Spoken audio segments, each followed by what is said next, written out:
বর্ষা নামতে সবজির বাজারে আগুন। বাজার দর নিয়ন্ত্রণে ঝাড়গ্রাম জেলা জুড়ে শুরু হলো পুলিশ ও স্থানীয় ব্লক প্রশাসনের যৌথ অভিযান। টানা বৃষ্টিতে ইতিমধ্যে সবজির দাম সাধারণ মানুষের নাগালের বাইরে চলে গিয়েছে। দাম শুনে ছ্যাঁকা খাচ্ছে মধ্যবিত্ত থেকে শুরু করে নিম্ন আয়ের পরিবারগুলো। বর্ষাকালীন সবজির আমদানি কমে যাওয়ায় প্রতি বছর বাজারে কিছুটা হলেও আনাজের দাম বেড়ে যায়। এই সুযোগকে কাজে লাগিয়ে কিছু অসাধু ব্যবসায়ী আনাজের কালোবাজারি করে থাকে বলে অভিযোগ ওঠে। এবারে সেই কালোবাজারি এবং বাজার দর নিয়ন্ত্রণে ব্লক প্রশাসনকে ঝাড়গ্রাম জেলা জুড়ে যৌথ অভিযান চালায় জেলা পুলিশ। রবিবার সকালে ঝাড়গ্রাম জেলা পুলিশের ঝাড়গ্রামের এসডিপিও শামীম বিশ্বাস, ঝাড়গ্রামের আইসি উদয় শঙ্কর ঘোষ এবং ঝাড়গ্রাম পুরসভার কর্মীদের সঙ্গে নিয়ে ঝাড়গ্রাম শহরের সবজি মার্কেটে বাজার দর নিয়ন্ত্রণে অভিযানে নামে। সঙ্গে ছিলেন ঝাড়গ্রামের বিধায়ক লক্ষ্মীকান্ত সাউ। দোকানদার থেকে সবজি দর জানতে চান তারা। তারপরে সরকারি নির্ধারিত দামের সঙ্গে মিলিয়ে দেখা হয়। সবজি কিনতে আসা ক্রেতাদের থেকে জানতে চাওয়া হয় বাজারের পরিস্থিতির সম্পর্কে।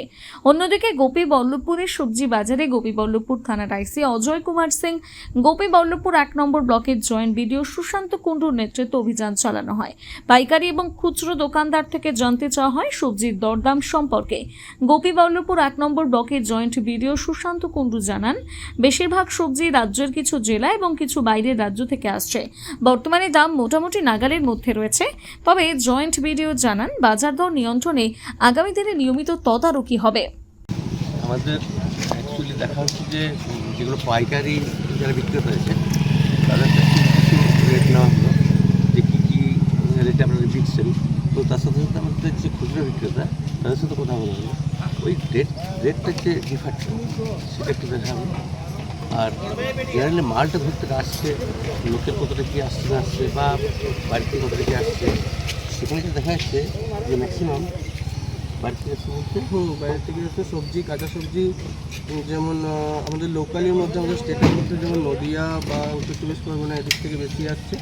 প্লাস বাইরের স্টেট বলতে ছত্তিশগড়, ঝাড়খণ্ড, ব্যাঙ্গালোর মানে কর্ণাটক এইসব এরিয়া থেকে আসছে।